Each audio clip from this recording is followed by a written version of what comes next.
নমস্কার।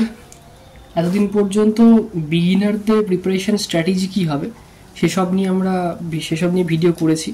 ঠিক আছে, আজকের ভিডিওটা হচ্ছে যারা রিপিটার, যারা এর আগেও পরীক্ষা দিয়েছে, ঠিক আছে, কোনো না কোনো পরীক্ষা দিয়েছে এবং তাদের পজিটিভ কোনো রেজাল্ট আসেনি, তাদের জন্য মূলত ভিডিওটা।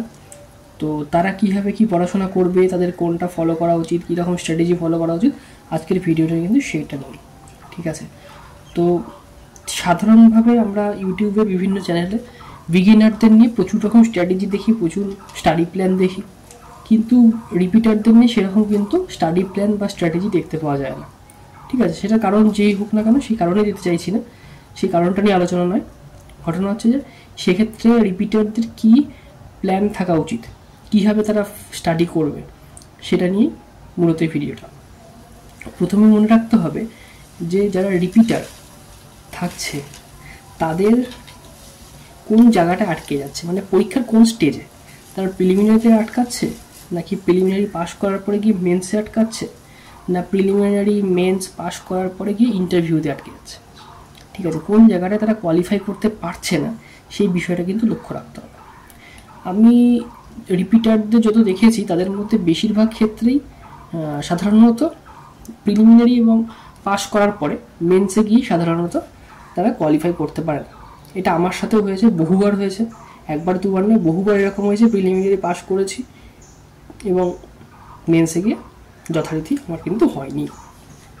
ঠিক আছে, তো সেই নিজস্ব অভিজ্ঞতা থেকেই আমি বলবো, প্রথমে মনে রাখতে হবে যারা রিপিটার থাকছে তাদের এই বিষয়টা ফাইন্ড আউট করাটা কিন্তু খুব জরুরি, যে কোন স্টেজে তোমরা আটকে যাচ্ছ। তো সাধারণত যারা প্রিলিমিনারিতেই আটকে যাচ্ছে, প্রিলিমিনারিটাই কোয়ালিফাই করতে পারছে না, তাদের ক্ষেত্রে আমি বলবো তোমাদের বেসিকটাতে কিন্তু কিছু সমস্যা অবশ্যই রয়েছে।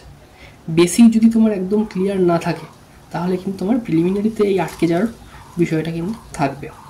যতদিন না তোমার বেসিক ক্লিয়ার হচ্ছে ততদিন কিন্তু তোমার এই সমস্যা হবে। বেসিকটাকে প্রথমে ক্লিয়ার করো, পাশাপাশি তোমাদের স্পিড এই বিষয়টার ক্ষেত্রেও কিন্তু তোমাকে নজর দিতে হবে। ঠিক আছে, 1 নম্বর। 2 নম্বর, যারা প্রিলিমিনারি পাস করছো কিন্তু মেন্সে কোয়ালিফাই করতে পারছো না, তাদের উদ্দেশ্যে বলবো প্রিলিমিনারিতে পাস করাটা যদি তোমার পক্ষে সম্ভব হয় তবে মেন্সটাও সম্ভব হবে।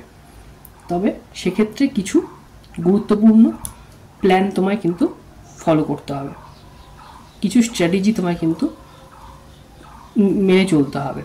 তো কীরকম সেই স্ট্র্যাটেজি বা কীরকম প্ল্যান, প্রথমেই তোমায় দেখতে হবে যে মেন্সের তুমি কোন বিষয়টাতে তুমি আটকে যাচ্ছ।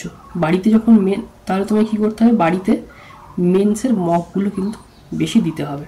বেশি দিতে মানে আমি সংখ্যায় তুমি দিনে 2টো করে মেন্সের মক দিচ্ছ আমি সেরকম বলবো না, আমি বলবো তুমি 2 দিনে একটা মক দাও বা 3 দিনে একটা মক দাও। মকটা যতটা দিচ্ছ যে টাইম ধরে, তার থেকেও বেশি টাইম ধরে সেই মকটাকে সলভ করো। ঠিক আছে, কেন বলছি কথাটা, তার কারণটা আমি বলছি একটু পরে।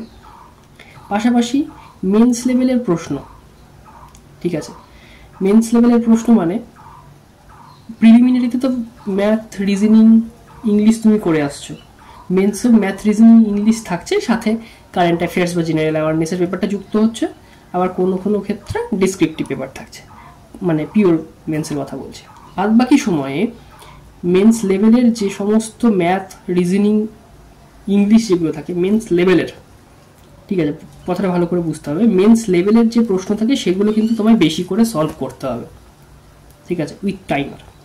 ঠিক আছে, এবার একটু আগে বললাম যে মেন্সের মকটা কেন সময় ধরে প্র্যাকটিস করবে, সেই পয়েন্টটাতে আসি। কারণ তুমি যখন প্রিলিমিনারি পরীক্ষা দিচ্ছ, প্রিলিমিনারি পাস হয়ে যাচ্ছে, সমস্যা নেই।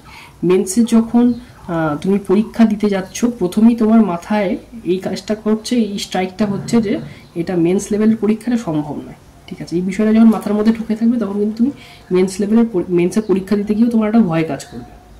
তার আগে এতগুলো ব্যর্থতা রয়েছে, তুমি ফেল করেছো, হয়নি, সেই বিষয়টা কিন্তু তোমাদের কাজ করবে। তাই জন্য বাড়িতে তোমায় মেন্স লেভেলে পরীক্ষা দিতে হবে এবং সেটা হাতে সময় নিয়ে, যে টাইমটা থাকছে সেইটা টাইমটা তুমি পরীক্ষা দিলে, বাদবাকি সময় আরও 1.5 ঘন্টা 2 ঘন্টা হোক বা 1 দিন হোক 2 দিন হোক, তুমি মেন্স লেভেলের কোশ্চেনটা, যেই কোশ্চেনটা তুমি পরীক্ষা দিলে মকের পেপারটা, সেটাকে টাইম ধরে ধরে তোমাকে কিন্তু সলভ করতে হবে। ঠিক আছে, তাহলে যদি তুমি সলভ করো তাহলে ওই ধরনের প্রশ্নগুলো সম্পর্কে তুমি ওয়াকিবহাল হলে, তোমার জানা থাকলো এরকম প্রশ্ন আসছে আমি এগুলো সলভ করছি, তোমার কিন্তু সেখান থেকে একটা ভালো রকম ফলাফল পেতে পারো। ঠিক আছে, এর পাশাপাশি তোমার এবার দেখতে হবে যে মেন্সের কী ধরনের প্রশ্ন তুমি পারছো না করতে। ঠিক আছে, মেন্সের কী ধরনের প্রশ্নগুলো করতে পারছো না, যে ধরনের প্রশ্নগুলো তুমি করতে পারছো না সেগুলোর সলভ তোমায় বেশি করে করতে হবে। কারণ মেন্সের সাধারণভাবে অ্যাটেম্প্ট কম হয়, মানে অনেকে অ্যাটেম্প্ট বেশি করে কিন্তু তার ফলাফলটা কিন্তু অন্যরকম আসে। মেন্সে সাধারণত অ্যাটেম্প্ট কম থাকে এবং যেটুকু থাকবে সেইটুকু যদি তুমি 100% অ্যাকুরেসির সাথে করতে পারো তাহলে কিন্তু তুমি ভালো রকম মার্কস পাবে। পাশাপাশি আরেকটা জিনিস আমি বলবো মেন্সের ক্ষেত্রে, এইগুলো সমস্ত কিন্তু রিপিটারদের জন্যই আমি বলছি।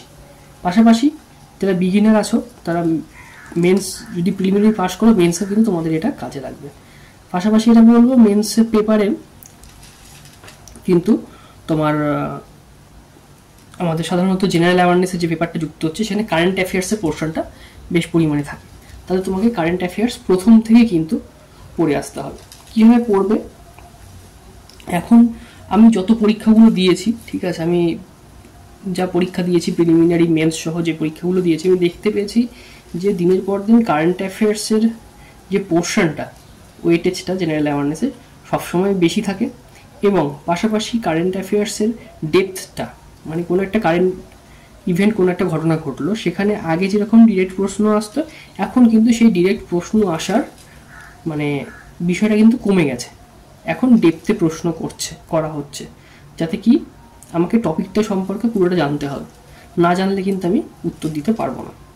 তাহলে তোমাকে কারেন্ট অ্যাফেয়ার্স তুমি যেখানেই ফলো করো, ইউটিউবে যে কোনো চ্যানেলেই ফলো করো না কেন, যাই পড়ো না কেন, ম্যাগাজিন পড়ো, যেটাই করো না কেন, তোমায় কিন্তু ডিটেলটা পড়তে হবে।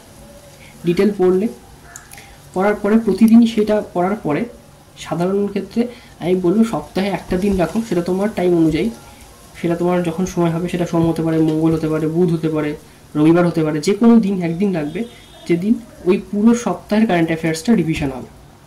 ঠিক আছে, সেম অ্যাজ মাসের একদিন বা দুদিন বা 3 দিন তুমি যতদিনে শেষ করতে পারবে এরকম একটা সময় রাখবে যখন তুমি পুরো মাসটা রিভিশন দেবে।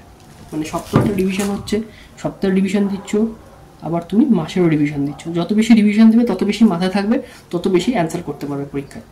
ঠিক আছে, খুব সহজ হিসাব, এটার কোনো রকম আর কোনো বিকল্প পথ নেই। ঠিক আছে, বিকল্প কোনো জায়গা নেই, তোমায় পড়তে হবে, রিভিশন করতে হবে, তবেই তোমার ভালো অ্যান্সার করতে পারবে। ঠিক আছে, এই ছিল কারেন্ট অ্যাফেয়ার্স রিলেটেড বিষয়। এবং রিপিটারদের এই প্রবলেমগুলো, যা প্রবলেম আসছে যে টপিকের উপর, সেই টপিকগুলোকে একবার দরকার পড়লে বেসিকটা ক্লিয়ার করে নাও। আশা করি যারা রিপিটার থাকে তাদের বেসিকটা ক্লিয়ারই থাকে, যদি তাদের প্রিলিমিনারিটা পাস হতে থাকে। প্রিলিমিনারিতে যদি সমস্যা থাকে তাহলে আমি বলবো বেসিক তোমাদের করতেই হবে, বেসিক ক্লাস করতেই হবে, সেটা তুমি যেখান থেকেই করো না কেন, বেসিক ক্লিয়ার করতেই হবে।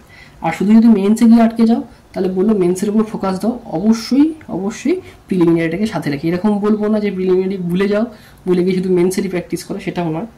ঠিক আছে, প্রিলিমিনারিও রাখো সাথে, কিন্তু মেন্সের ফোকাসটা মেন্সে থাকবে। ঠিক আছে, এই বিষয়টা বুঝতে হবে, ফোকাস আমার মেন্সে থাকবে কিন্তু পাশাপাশি আমি প্রিলিমিনারি পরীক্ষা দেবো। ঠিক আছে, মক দেবো সেক্ষেত্রে শুধু। তো এই হলো আজকের বিষয়। যদি ভিডিওটা ভালো লাগে তাহলে অবশ্যই একটা লাইক করো, প্রয়োজন মনে হলে বন্ধুদের সাথে শেয়ারও করতে পারো, আর চ্যানেলে নতুন হলে চ্যানেলটা সাবস্ক্রাইব করে দিও। এই ছিল আজকের ভিডিও, দেখা হচ্ছে নেক্সট ভিডিওতে।